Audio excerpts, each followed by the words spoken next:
নমস্কার বন্ধুরা, মাদার্স ভিল কিচেনের আরও একটি সকালে তোমাদের সকলকে স্বাগত। আজকে সকালটা আমি শুরু করছি, দেখো তোমরা এইভাবে সকাল শুরু করছি। আর তোমরা ভিডিওটা দেখো, স্কিপ না করে দেখতে থাকো। সকালে বাসি কাজ হয়ে যাওয়ার পরের কাজটা যেটা, সেটা আমি আজকে তোমাদের সঙ্গে শেয়ার করছি। শুরু করছি সকালটা এইভাবে। আর তোমরা আমার পাশে থেকো, তোমরা দেখতে থাকো। চ্যানেলটি দেখো, ভালো লাগলে অবশ্যই একটু লাইক করে দিও আর কমেন্ট করেও জানিও তোমাদের ভালো লাগছে কি না। তা চলো তোমরা দেখো।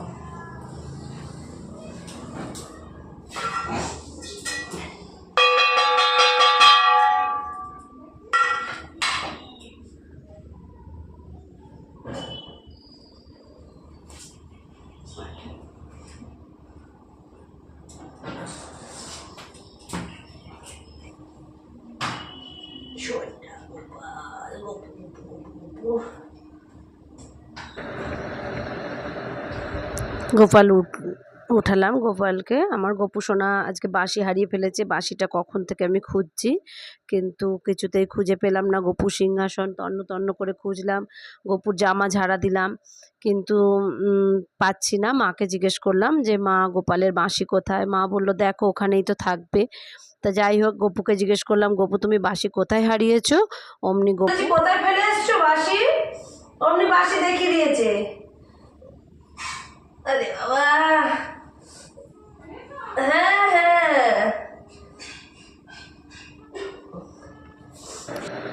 এই যে গপু সোনা বাঁশি নিয়ে বসে রইল। এবার আমি বাকি কাজগুলো সেরে নিই, ঘরটা মুছে নিয়ে নেব, আর গপুকে একটু খেতে দেব। দিয়ে একটুখানি ধূপ দেখিয়ে নিলাম। আর গপু সোনা আমার খুব কথা শোনে। আমি কানের দুল হারিয়ে ফেলেছিলাম বৃহস্পতিবার, এক বৃহস্পতিবার হারিয়েছি। বাড়ির কাউকে বলতে পারিনি, নিজেকে খুব কুটতাম আমি, অপয়া আমি বৃহস্পতিবার কানের দুলটা হারিয়ে ফেললাম। খুব মনটা খারাপ লাগতো, আর শুধু গপুকে ডাকতাম যে গপু সোনা তুমি আমার কানের দুলটা একটু খুঁজে দাও না। বিশ্বাস করবেন না আপনারা, পরের শুক্রবার ওই জায়গা আমি তন্ন তন্ন করে খুঁজেছি।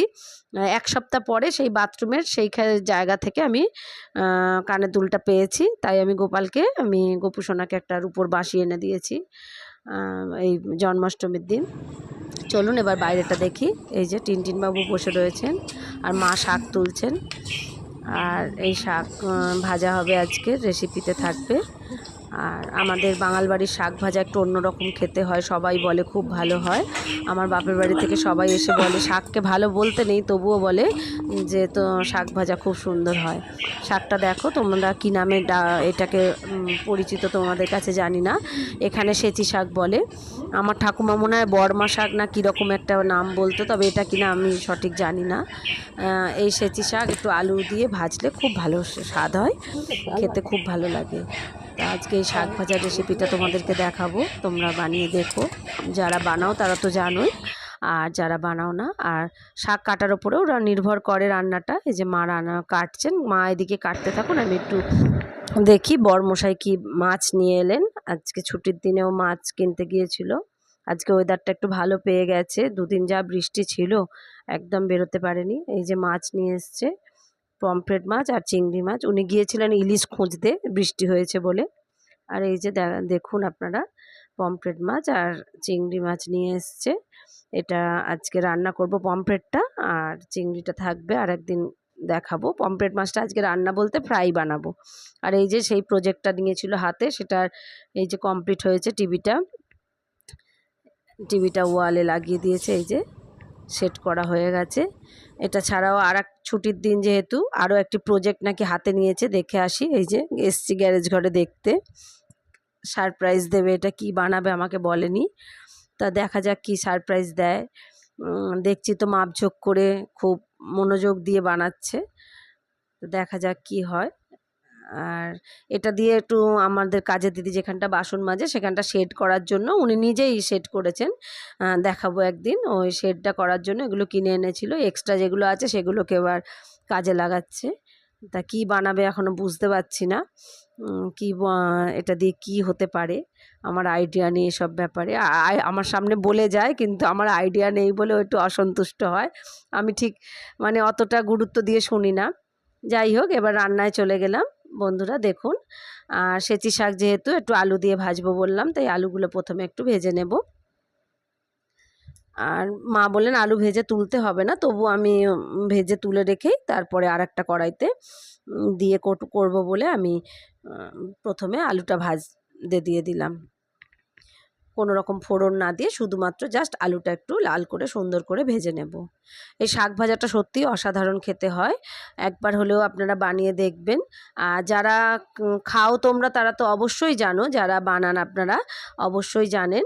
আমি একটু তুমি বলে ফেলি, আমি জানি না কে কীভাবে নেবে, আমার অনেক গুরুজনও এখানে দেখছে, তাদেরকে তুমি বলাটা ঠিক হবে না। আর একটু ভুল ত্রুটি হলে অবশ্যই ক্ষমা করে দেবেন। এবার আমি ফোড়ন দিয়েছি, ফোড়নের মধ্যে পেঁয়াজ আর রসুন দিয়ে দিলাম। পেঁয়াজটা কম লাগে, রসুনটা একটু বেশি লাগে। আর এবার পেঁয়াজ রসুনটা একটু ভেজে নিয়ে তারপরে শাকগুলো দিয়ে দেবো, কুচানো শাকগুলো। আর এই শাক ভাজাটাই আমার ছেলে একমাত্র ভীষণ ভালোবেসে খায়। আর নোটে শাক, কলমি শাক এগুলো অতটা পছন্দ করে না, কিন্তু এই সেচি শাক যেহেতু আলু পড়ে এর মধ্যে, ও ভীষণ ভালোবাসে। আর এই যে শাক কুচনো শাকগুলো এবার দিয়ে দেবো।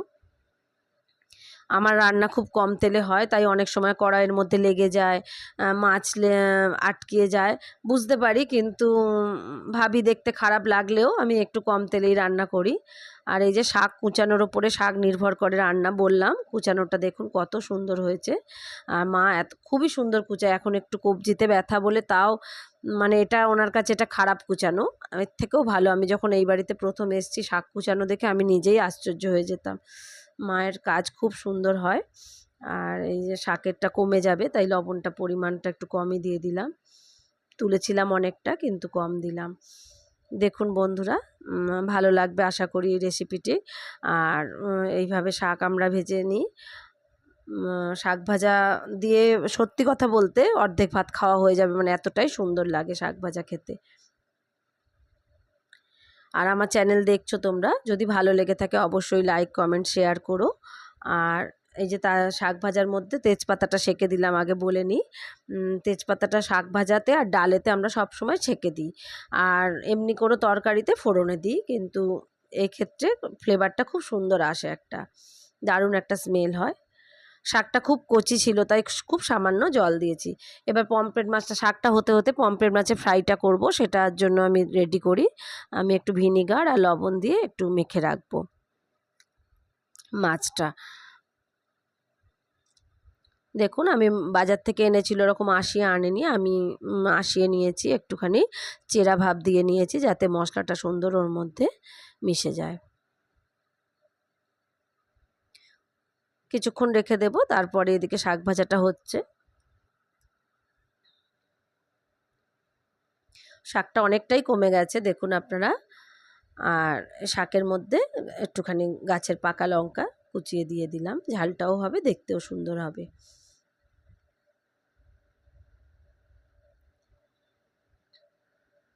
শেষের দিকে আলু ভাজাগুলো আমি ওর মধ্যে মিশিয়ে দিলাম।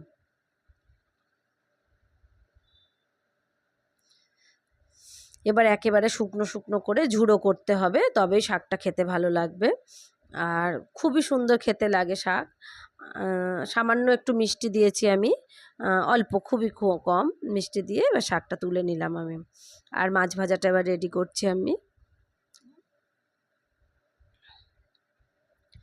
ভিনিগারের জলটা ফেলে দিয়ে এবার লবণ, হলুদ এগুলো দিয়ে মাখিয়ে নেব, একটু লঙ্কার গুঁড়ো দেব, আর সর্ষের তেল মাখাবো দিয়ে খুব সুন্দর করে মাখিয়ে নিতে হবে।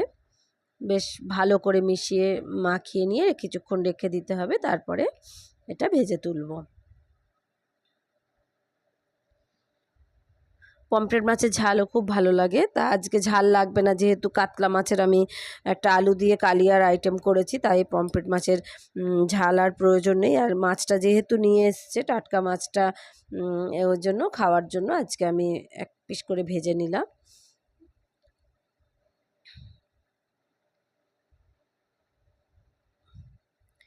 সর্ষের তেলের মধ্যেই আমি মাছটা ভাজছি। আর এই যে 4টে মাছ এইভাবে দিয়ে দিলাম, দিয়ে উপর দিয়ে মশলাটা দিয়ে দিলাম। মশলা বলতে ওই যে যেটা দিয়ে মাখিয়েছিলাম।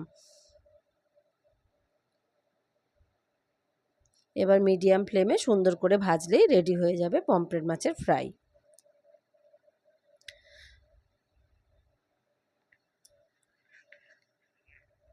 যদি আমার ভিডিওগুলো ভালো লাগে বন্ধুরা, তোমরা অবশ্যই লাইক করে দিও একটু করে, আর সবাই কমেন্ট করে জানিও কেমন লাগছে, আর চ্যানেলটিকে অবশ্যই সাবস্ক্রাইব করে রেখো, আর পাশে থাকা বেল আইকনটাও প্রেস করে দিও।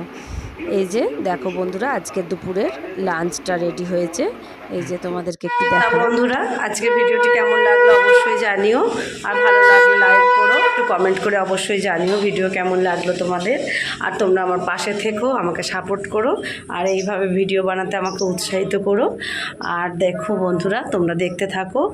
আর একটা ভিডিও বানানোর জন্য যে পরিশ্রম, সেই পরিশ্রমটা সফল হবে তখনই যদি তোমরা আমার পাশে থাকো। তোমরা আমাকে সাপোর্ট করো। যারা নতুন বন্ধু অবশ্যই আমার চ্যানেলটিকে সাবস্ক্রাইব করো, আর যারা অলরেডি সাবস্ক্রাইব করে রেখেছো তাদের কাছে অনুরোধ, আমার ভিডিওগুলো তোমরা দেখতে থাকো।